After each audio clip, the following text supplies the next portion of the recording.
History remembers kings, conquerors, and generals. It remembers the men who ordered deaths and the battles that reshaped borders. What it rarely remembers are the women born into power whose lives ended not in glory but in silence. Princesses whose names were erased because their deaths revealed truths that empires did not want preserved. Their bloodlines were noble, but their ends were brutal and their stories inconvenient.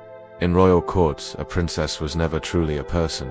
She was currency, a treaty waiting to be signed, a womb meant to secure alliances. Her value existed only as long as she served the ambitions of men around her. When she failed to do so or threatened those ambitions, her protection vanished. History prefers to forget what happened next. One such princess was Cleopatra Selene, the daughter of Cleopatra VII and Mark Antony. Born into the most powerful dynasty of the ancient world, she was paraded through Rome as a symbol of conquest after her parents' deaths. She was still a child when she learned that royal blood offered no mercy. Her brothers were eliminated quietly to remove any claim to power. Cleopatra Selene survived only because she could be used. Her childhood ended in captivity and her life was reshaped by the very empire that destroyed her family. Though she did not die violently, her story marks the beginning of a pattern. Survival itself became a sentence. Her autonomy erased her identity, rewritten her lineage controlled. Many princesses who followed would not even be granted that much. Centuries later, in medieval Europe, Princess Margaret of Norway was crowned queen at the age of 3 and dead by 7. Officially, she died of illness while traveling to secure her throne. Unofficially, her death solved too many political problems to be coincidence. With her gone, rival factions gained freedom to fight over succession. No investigation followed. No questions were asked. A child queen vanished and history accepted the explanation without protest. Silence preserved power. In Byzantium, the fate of Princess Anna Komnene was less quiet, but equally erased. Born into imperial privilege, she was educated, trained, and prepared to rule. When she attempted to claim the throne after her father's death, she failed. Her punishment was not execution, but erasure. She was confined to a monastery, stripped of political identity, and forced into silence. Her ambition became her crime. Though she lived, her death as a political figure was complete. History remembers her as a historian, not as a woman denied power. The brutality lay not in blood, but in removal. Not all princesses were spared execution. In ancient Persia, the daughter of King Xerxes named Artante was accused of undermining court hierarchy. Royal women were tightly controlled and any perceived threat was dealt with swiftly. According to court accounts, she was executed quietly within the palace walls. No public record, no memorial. Her death served as warning. Even royal blood could be spilled without consequence if it preserved order. In China, the Tang dynasty Princess Gao Yang lived a life of defiance. She refused submission, mocked authority, and challenged gender roles. When her behavior threatened imperial image, she was condemned. Historical records describe her execution in vague language deliberately obscured. Her body was destroyed, her name suppressed, her story reduced to cautionary tale. A princess who refused silence was made an example and then erased. In France, Princess Marguerite de Valois, known as Queen Margot, survived the Saint Bartholomew massacre, but watched countless others die because of royal politics. Many lesser-known princesses did not survive. Women caught between religious factions were poisoned, imprisoned, or forced into fatal marriages. Death certificates cited illness. The truth was hidden beneath etiquette and diplomacy. One of the most disturbing cases comes from the Ottoman court, where princesses were bound by law to political usefulness. When alliances shifted, women who had served their purpose were eliminated to prevent rival claims. Drowning, poisoning, and confinement were common. These deaths were recorded as natural or accidental. Imperial archives were edited. History was sanitized. What unites these stories is not cruelty alone, but intent. These deaths were not chaotic acts of violence. They were calculated removals. Each princess represented a potential disruption.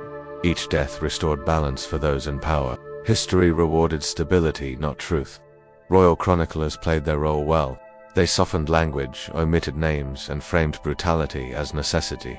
A princess' death was never described as murder. It was illness, misfortune, fate. Words were chosen carefully because words shape memory. The brutality extended beyond physical death. Many princesses were erased while alive. Locked away, denied contact, stripped of title, and forgotten. This social death ensured no legacy, no sympathy, no resistance. Silence became a tool sharper than any blade. What history tried to erase was the pattern. Princesses were not protected by status. They were endangered by it. Their proximity to power made them disposable when that power felt threatened. This is not the story of 7 isolated tragedies. It is the story of a system repeated across cultures, centuries, and empires. A system that demanded obedience and punished deviation. A system that erased women whose existence complicated control. The most brutal deaths were not always the most violent. They were the ones denied recognition, the ones explained away, the ones that taught future generations that royal women were safest only when silent, and there are still more whose names were never recorded. This is only the beginning. If the first stories revealed how easily princesses could be discarded, the rest reveal something darker still.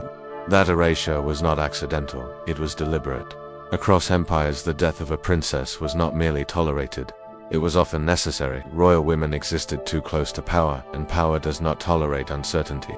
In England during the Wars of the Roses, Princess Margaret of Anjou became a living symbol of danger. She was intelligent, politically active, and unwilling to disappear quietly. When her husband lost the throne, she did not retreat.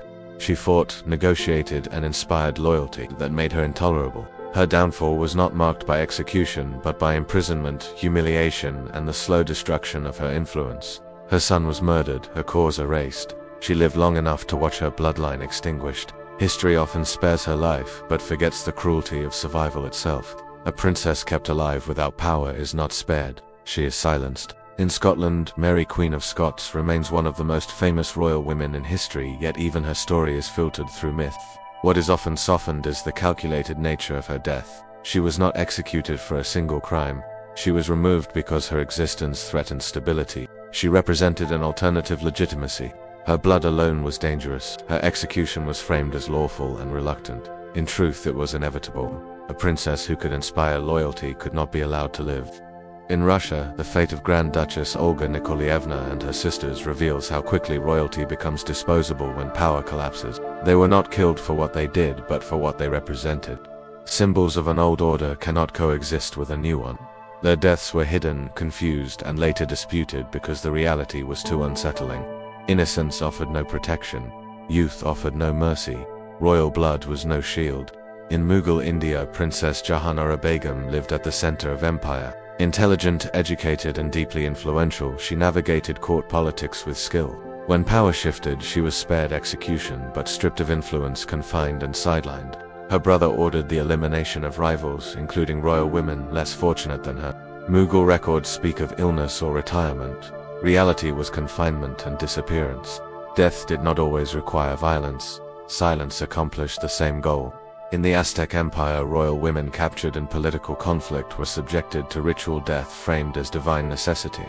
Princesses taken from defeated city-states were offered to gods not as punishment but as symbolism. Their deaths reinforced cosmic order. History preserved the ritual but erased the individual. Names vanished. Only function remained. The princess ceased to be human and became offering. In Japan during the Heian period, imperial princesses were often forced into religious confinement to neutralize political threat. While some entered willingly, many were compelled. Once removed from court, they vanished from record. A woman who could produce heirs outside approved lines was dangerous. Monastic silence ensured she would never matter again. History framed this as piety, it was control. Perhaps the most brutal erasures occurred not through execution but through denial of memory. In many courts, princesses accused of impropriety were quietly removed. Poison was common because it left little trace. Illness was convenient because it required no explanation. Burial was swift. Records were altered. Mourning was limited. The goal was not punishment, it was containment. Royal families understood that public executions invited sympathy. Sympathy breeds unrest. Quiet deaths preserved order. A princess who vanished without spectacle taught a lesson more effectively than one who died publicly. Power thrives on ambiguity. What unites these stories is the systematic way in which history was shaped afterward. Chroniclers dependent on royal favor softened language. Brutality became necessity. Murder became fate. Women were described as weak, emotional, or misguided to justify their removal. Their deaths were framed as unfortunate but unavoidable. Even when records survive, they often speak around the truth. Words like confinement, retirement, illness, and devotion mask violence. This linguistic erasure is as important as physical death. A princess killed once is tragic. A princess forgotten is efficient. The brutality lies not only in what happened, but in what followed. Generations learned that royal women who stepped beyond assigned roles would disappear. Fear was inherited. Silence became survival. History rewards continuity. Princesses disrupted continuity by their mere existence. They carried bloodlines, alliances, and legitimacy. When that legitimacy conflicted with power, they were removed. The method varied, the outcome did not. This pattern explains why so many stories feel incomplete. Names appear briefly, then vanish. Lives are summarized in a sentence. Deaths are vague. It is not because historians lacked information, it is because information was intentionally destroyed. To remember these women fully would expose how fragile power truly was. Empires that claimed divine order relied on secrecy to maintain it. Acknowledging the cost would undermine authority. The 7 deaths are not a closed list. They represent a category, a warning written in absence. Princesses were never safe because they were never free.